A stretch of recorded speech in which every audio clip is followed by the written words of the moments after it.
I really like jellyfish. They look rad as heck, and they're basically the closest thing to aliens. But what even are they?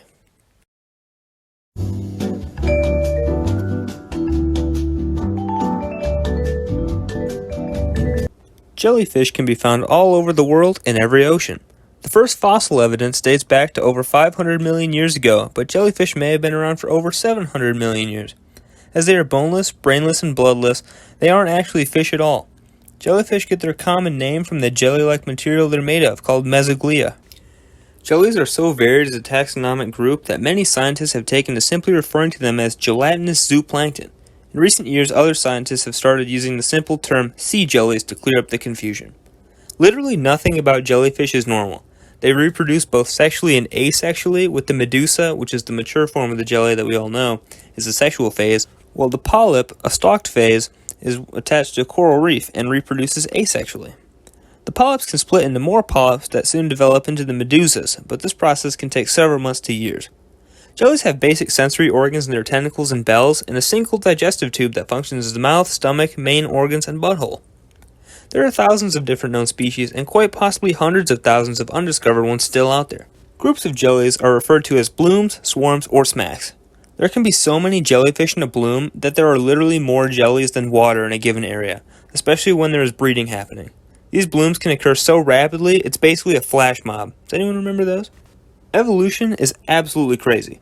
There is an inland salt lake in the islands of Palau created by volcanic activity that is filled with rhizostone jellyfish that commingle with algae and thus survive off of photosynthesis. That's like growing a grass beard or something. Jellyfish are actually edible and are eaten as a delicacy in some places. Take a wild guess as to where. Scientists have actually decided that jellyfish are classified as one of the best proteins out there, as they're mostly made of collagen and some vitamins. Some jellyfish are so tiny they are practically invisible floating in the ocean's currents. The smallest of these are the genera Sterocladia and Eleutheria, which have bell discs from just about 0.5 millimeters to a few millimeters in diameter. By contrast, the world's largest jellyfish by weight and diameter is thought to be the Titanic Nomura's jellyfish. They can have a bell diameter of 6.5 foot long and weigh as much as 440 pounds. Now the longest jellyfish is the lion's mane jellyfish, which can have tentacles 120 foot long. That's longer than blue whales are.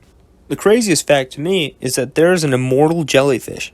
The Turritopsis dohrnii undergoes a process called transdifferentiation. When the jelly undergoes a period of stress, it can revert back to the polyp form and restart the life cycle. This is literally the only animal in the world that can do this, as far as we know. Now, the Australian box jellyfish is the most venomous marine animal in the world and can cause death in minutes. Box jellies have another distinct characteristic. These jellies have 24 eyes. The eyes are bundled into 4 groups, located at each corner of their bell-like body. 2 of the eye types can form images, while the other 2 types are to perform simpler tasks like responding to light and avoiding obstacles. How awful is that? Whose idea was it to have the most poisonous jellyfish of all time be able to actually see? That's not even fair. Thankfully, the majority of jellyfish species only have a lifespan of a few days to less than a year. Jellies are 95% water and mostly evaporate when they wash up on shore. But even then, they're not safe. The tentacles of jellies can stick around and are still capable of stinging well after the jelly is dead. Nightmare, nightmare, nightmare, nightmare. Now, NASA first started sending jellyfish to space aboard the Columbia Space Shuttle back in the early 1990s to test how they would adapt to a zero-gravity environment. Humans and jellies both rely on specialized gravity-sensitive calcium crystals to orient themselves. For humans, these crystals are located inside the inner ear, and for jellies, it's located around the bottom edge of their bell. Studying how jellyfish manage in space can reveal clues about how humans might also fare. Take that fact to your next family gathering. Contrary to popular belief, peeing on a jellyfish sting does not alleviate the pain. I'm pretty sure that was just made up as a prank. Oh hey bro, let me pee on that sting, it'll definitely help.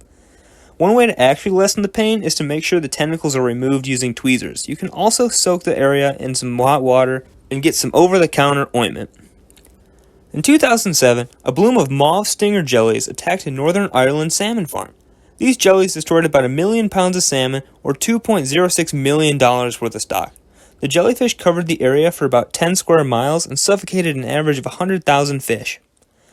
After this research, I still really like jellyfish. They help keep the ocean's ecosystems balanced and are aesthetic.